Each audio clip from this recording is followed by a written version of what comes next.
তোমাদের আগের দিন থেকে শিখেছি অপনয়ন পদ্ধতি আর কি পরিবর্তন পদ্ধতি আর তুলনামূলক পদ্ধতি। এবারে আমরা আজকে কি করব, বজ্র গুণন পদ্ধতি শিখব। ঠিক আছে? আচ্ছা, ধরে নিই আমার কাছে দুটো সমীকরণ আছে। একটা হচ্ছে a1x plus b1y plus c1 equal two 0। ঠিক আছে? আর একটা হচ্ছে a2x plus b2y plus c2 equal to 0। এবার আমরা অপনয়ন পদ্ধতিতে কি করি, এটা যদি আমার 1 হয় এটা হচ্ছে আমার 2, 1 এর সাথে ধরে নিয়ে আমি a2 কে গুণ করছি, আর কি করছি 2 এর সাথে গুণ করছি a1 কে। এই করে দুটোকে মাইনাস করব, করে তাহলে কি পাই দেখি, মানে আমি সোজা কথায় x চলটাকে অপনয়ন করছি।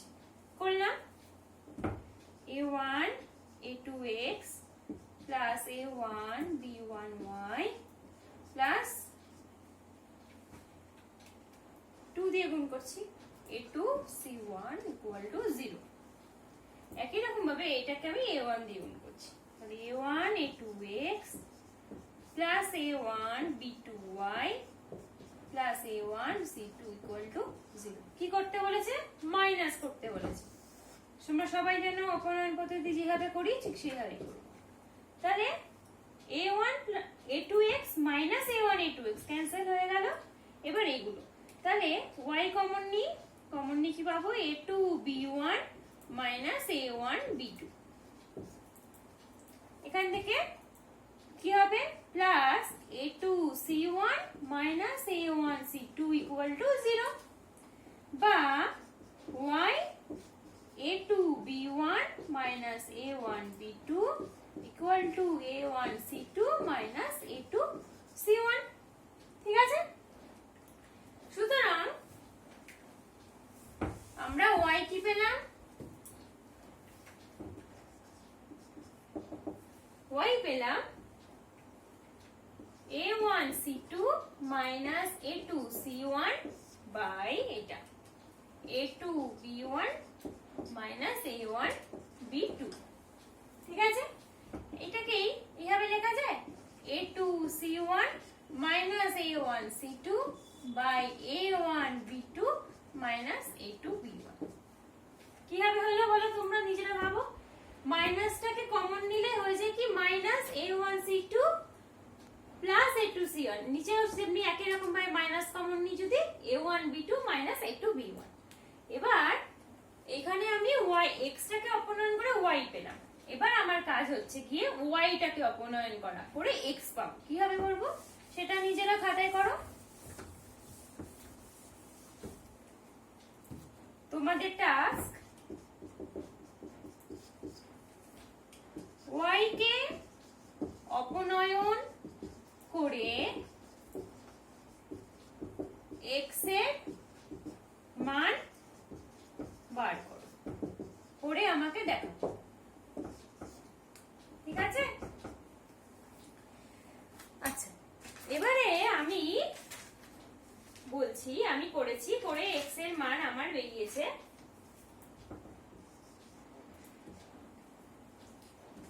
b1 c2 minus b2 c1 by a1 b2 minus a2 b1। তোমরা দেখবে এটা পাচ্ছ কিনা আর আমাকে করে দেখাবে। ঠিক আছে? তাহলে এটা মুছে দিই।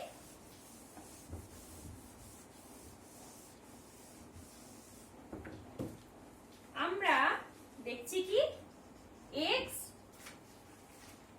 ইকুয়াল টু যদি b1 c2 by b2 c1 হয়, তাহলে x by b1 c2 minus b2 c1 equal to কত হয়, 1 by a1 b2 minus a2 b1। তাই তো? এইটা ডিভাইডেড বাই এই লবের এটা equal to 1 by a1 b2 minus a2 b1।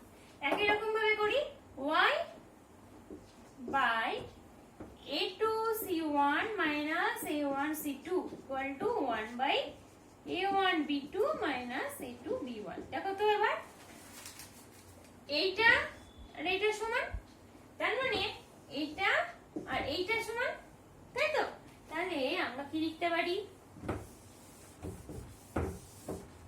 আমরা লিখতে পারি x by b1 c2 minus b2 c1 equal to y a2 c1 minus a1 c2 equal to 1 by a1 b2 minus a2 b1 এইটাই হচ্ছে কি আমার বজ্র গুণন পদ্ধতি এবার কেন বজ্র গুণন পদ্ধতি কিভাবে মনে রাখবো এই ফর্মুলাটা দেখো প্রথমে y 1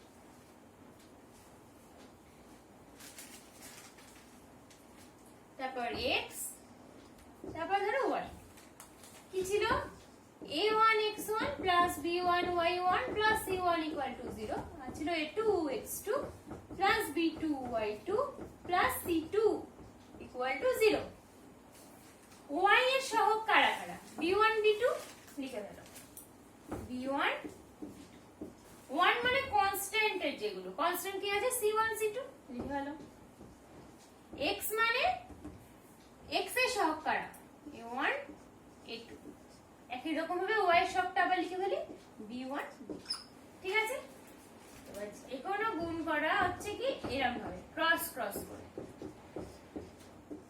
তোমরা নিজেরাই খেয়াল করো দেখো b1 এর সাথে c2 আছে কোথায় b1 b1 এর সাথে c2 আছে দেখছো b2 এর সাথে c1 আছে আবার যদি a2 এর সাথে কি হবে b1 দেখো a2 এর সাথে b1 a1 এর সাথে b2 বুঝলে তাহলে যখন আমি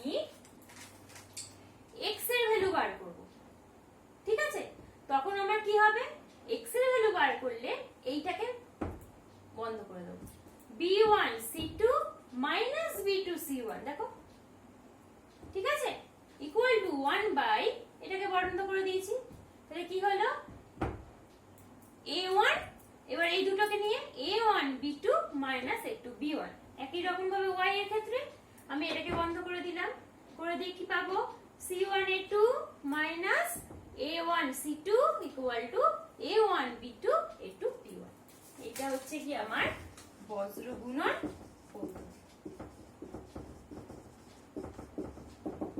তাহলে শুধুমাত্র আমরা সহগ দেখেই x আর y এর ভ্যালু বজ্র গুণন পদ্ধতিতে বার করতে পারি তাহলে যদি আমার কাছে এরকম কোনো ইকুয়েশন থাকে ইকুয়েশনটা ধরো এরকম 4x plus 5y minus 6 equal to 0 R 3x plus 2y minus 36 equal to 0 তাহলে একই রকম ভাবে আমরা করে ফেলি y 1x আর হচ্ছে y এর তৈরি করতে বলেছিলাম লিস্টটা তো y এর কারা কারা আছে 5 আছে আর 2 আছে লিখে ফেলি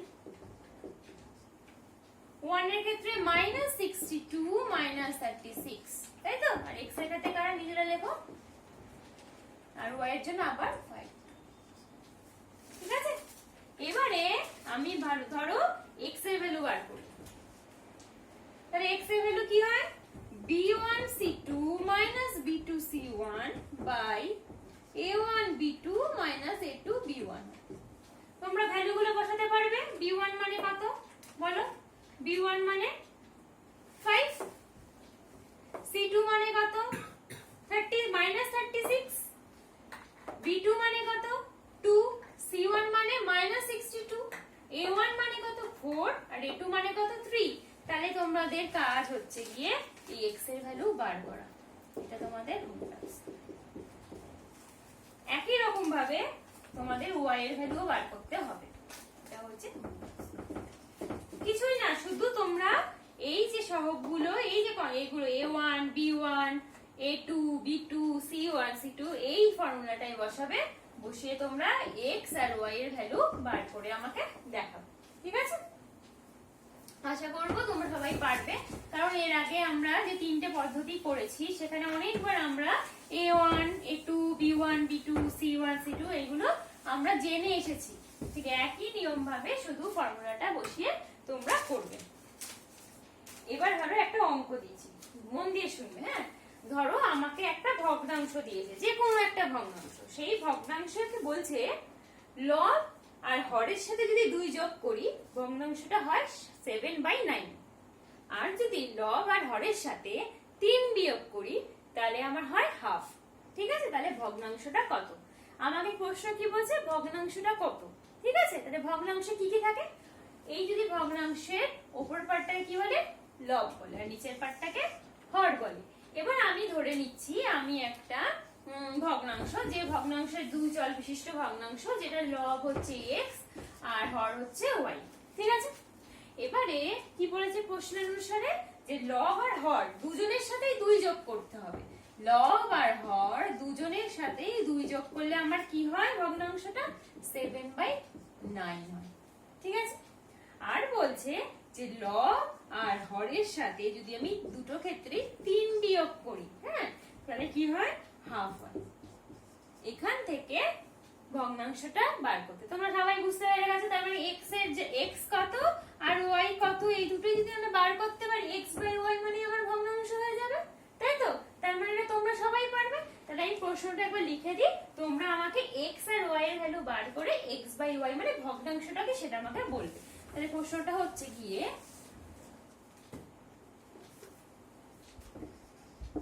একটি ভগ্নাংশের লব ও হরের সাথে 2 যোগ করলে 7/9 হয়। আবার ওই ভগ্নাংশের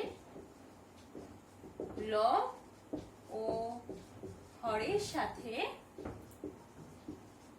3 বিয়োগ করলে হাফ হয়। তাহলে ভগ্নাংশটি কত, এটা তোমাদের করে আমাকে দেখাতে হবে। ঠিক আছে,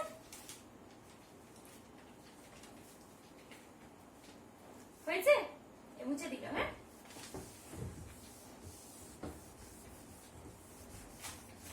আচ্ছা, একটা দেখি বুদ্ধি করে দেখো তো তোমরা বলতে পারো কিনা। ধরো 21 2 অঙ্কের সংখ্যা, এই 2 অঙ্কের সংখ্যাকে গুণ যোগ বিয়োগ ভাগ যা খুশি করে আমাকে 21 এনে বলো কিভাবে হবে। এটা হচ্ছে এককের সংখ্যা, এটা দশকের সংখ্যা, তাহলে কি হয় 2 × 10 + 1, তাই তো? ইকুয়াল টু কত হয় 21। তাহলে সেরকম ভাবে যদি আমার একটা সংখ্যা এরকম হয় yx, তাহলে সেটা কিভাবে লিখবো, y × 10 + x, তাই তো? তাহলে এবার নিজেরা একটু বলো xy তাহলে কিভাবে লিখবো। ঠিক এইভাবে করলে কি হয়, x × 10 + y, তাই তো?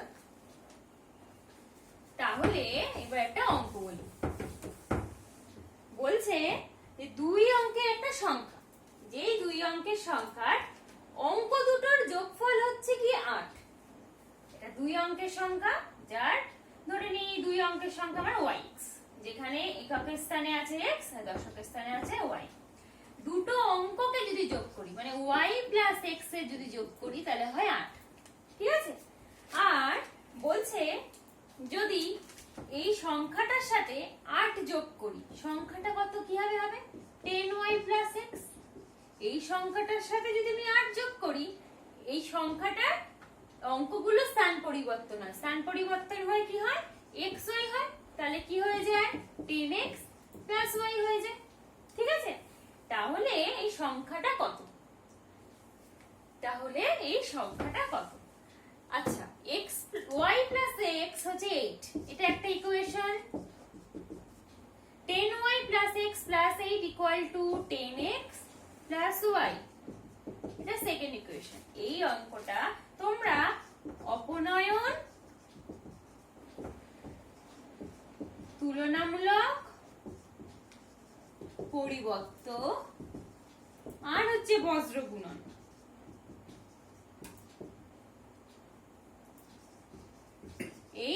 চারটে পদ্ধতিতেই করে আমায় অঙ্কটা কত,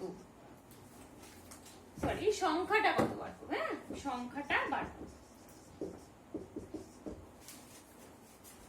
2 অঙ্কের একটা সংখ্যা, মন দিয়ে শোনো, 2 অঙ্কের একটা সংখ্যা, যে সংখ্যার অঙ্কগুলোর যোগ হচ্ছে 8, সংখ্যাটার সাথে 8 যোগ করলে সংখ্যাটির অঙ্কের স্থানগুলি পরিবর্তন হয়ে এই সংখ্যাটা হয়ে দাঁড়ায়। তাহলে বলছে সংখ্যাটা কত। তোমরা এই 4টে নিয়মেই করে আমাকে দেবে। ঠিক আছে, আজকে এইটুকুনি থাকলো। এই চ্যাপ্টারটা আমাদের কিন্তু সম্পূর্ণ কমপ্লিট হয়ে গেল তাহলে।